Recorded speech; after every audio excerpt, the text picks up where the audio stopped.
சாராவுக்கும் இப்ராஹிமுக்கும் பிள்ளை பிறக்க தாமதமானது. நீண்ட காலம் குழந்தை இல்லை.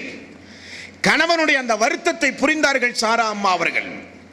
நம் மூலம் நம்முடைய கணவனுக்கு ஒரு சந்ததி கிடைக்கவில்லையே என்பதை புரிந்து அந்த கணவனுடைய மனது நோகாமல் இருக்க வேண்டும் என்பதற்காக வேண்டி ஹாஜராவை சாரா அவர்களே திருமணம் முடித்து கொடுத்த ஒரு முன்மாதிரி. திருமணம் முடித்து கொடுத்தால் அந்த ஹாஜரா அம்மா அவர்களும் சாதாரண பெண்ணாக திகழவில்லை.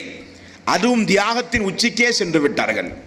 கணவனின் கட்டுப்பாட்டுக்கு, கணவனுடைய கட்டளைக்கு கட்டுப்பட்டு நடக்கிற பெண்களில் இரண்டாவதாக ஹாஜரா அம்மா அவர்களை குறிப்பிடலாம். புகாரியில் 3364வது நபிமொழியில் ஹாஜரா அம்மாவுடைய தியாகம் பட்டியலாக காண கிடைக்கின்றது. குழந்தை பிறந்தது. ஹாஜரா அம்மாவின் மூலம் இப்ராஹிம் அலைஹிஸ்ஸலாத்து வஸ்ஸலாம் அவர்களுக்கு அல்லாஹு தஆலா இஸ்மாயில் பிறந்தது. ஹாஜரா அம்மாவின் மூலம் இப்ராஹிம் அலைஹிஸ்ஸலாத்து வஸ்ஸலாம் அவர்களுக்கு அல்லாஹு தஆலா இஸ்மாயில் என்கிற ஒரு குழந்தை அல்லாஹ் கொடுத்தான்.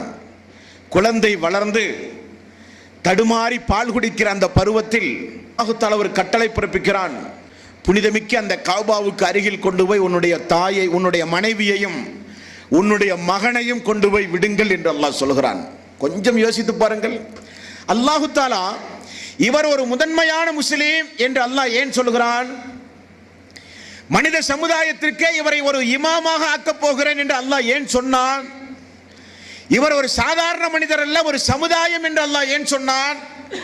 நீண்ட காலத்திற்கு பிறகு துள்ளி விளையாடுகிற ஒரு குழந்தை தனக்கு கிடைத்ததை அப்பொழுதுதான் சந்தோஷமாக இருந்த குடும்பம். அல்லாஹ் ஒரு கட்டளை பிறப்பித்தான் என்பதற்காக வேண்டி கொஞ்சம் கூட மனதில் வருத்தம் இல்லாமல் பேரித்தங்கனிகளும் மக்காவுக்கு நடைபயணமாக வந்து அந்த பாலைவன பெருவீதியில் கொண்டு வந்து விட்டாரே, அது சாதாரண ஒரு காரியம் அல்ல. விட்டு இப்ராஹிம் அலைஹிஸ்ஸலாத்து வஸ்ஸலாம் கொஞ்சம் கூட திரும்ப பார்க்காமல் பாலஸ்தீனத்தை நோக்கி தன்னுடைய முதுகை திருப்பிக் கொண்டு ஒட்டகத்திலே ஏறி பயணமாக தயாரானார். ஹாஜரா அம்மா அவர்கள் கையில் இருக்கின்ற அந்த குழந்தையோடு இப்ராஹிம் அலைஹிஸ்ஸலாத்து வஸ்ஸலாம் அவர்களை அழைத்தார்கள். எங்கே செல்கிறீர்கள் எங்களை விட்டுவிட்டு? உங்களுடைய நோக்கம் என்ன, உங்களுடைய லட்சியம் என்ன என்று கேட்டார்கள். எந்த பதிலும் சொல்லவில்லை இப்ராஹிம் அலைஹிஸ்ஸலாத்து வஸ்ஸலாம். ஹாஜரா அவர்கள் இறுதியாக ஒரு கேள்வி கேட்டார்கள். இது அல்லாஹ்வுடைய கட்டளையா என்றார்கள். ஆமாம் என்று தலையசைத்தார் இப்ராஹிம் அலைஹிஸ்ஸலாத்து வஸ்ஸலாம்.